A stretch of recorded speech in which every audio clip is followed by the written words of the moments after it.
साथियों नमस्कार। भास्कर दर्शन में आपका फिर से एक बार स्वागत है। हम हमेशा से आपसे सहयोग की अपील करते रहे हैं और हम आपसे सदा अनुरोध करेंगे कि भास्कर दर्शन के वीडियोस को न सिर्फ अधिक से अधिक मात्रा में देखें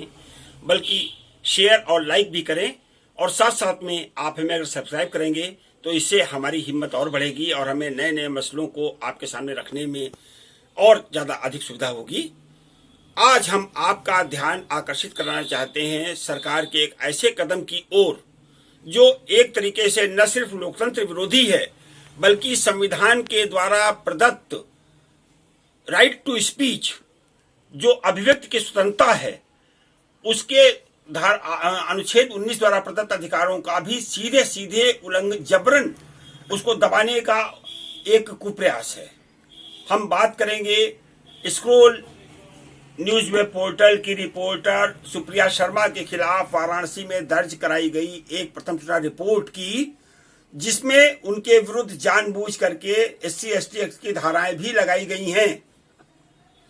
आप आश्चर्य करेंगे कि आखिर स्क्रोल की रिपोर्टर का SC/ST के धाराएं लगाने के पीछे क्या मंशा थी, उसका क्या जुर्म था। उसका जुर्म केवल ये था कि स्क्रोल की रिपोर्टर सुप्रिया शर्मा ने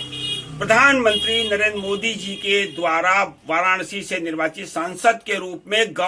जिस गांव को उन्होंने गोद लिया था, उस गांव के लोगों को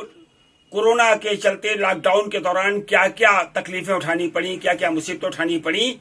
इसके बारे में उन्होंने एक ग्राउंड रिपोर्ट उस गांव में जाकर के उस गांव के लोगों से बात करके स्क्रोल पर दिखाई थी। गांव के लोगों ने जिस प्रकार से लॉकडाउन के कारण खुद को पहुंची मुसीबतों का बयान उस रिपोर्ट में किया, उससे हैरान परेशान होकर के सरकार ने यह कोशिश की कि कोई भी रिपोर्टर ऐसी किसी बात को न दिखाने के लिए भयभीत होकर के विवश हो जाए जिससे सरकार के दावों की पोल खुलती हो और उनके द्वारा जो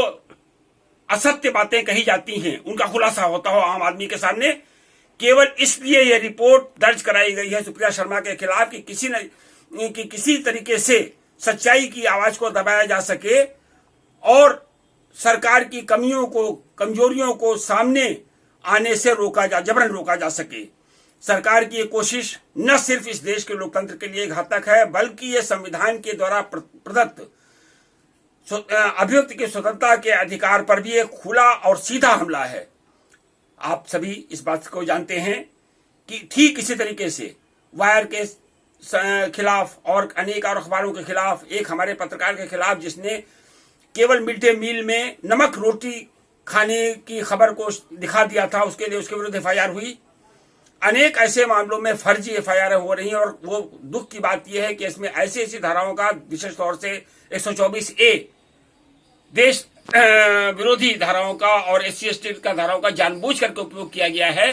ताकि उनका सहारा लेकर के उन पत्रकारों को पीड़ित किया जा सके जो सरकार की कमियों को उजागर करते हैं, जो सरकार की खामियों को आप लोगों के सामने लाते हैं। ये इस देश के न सिर्फ लोकतंत्र के लिए खतरा है बल्कि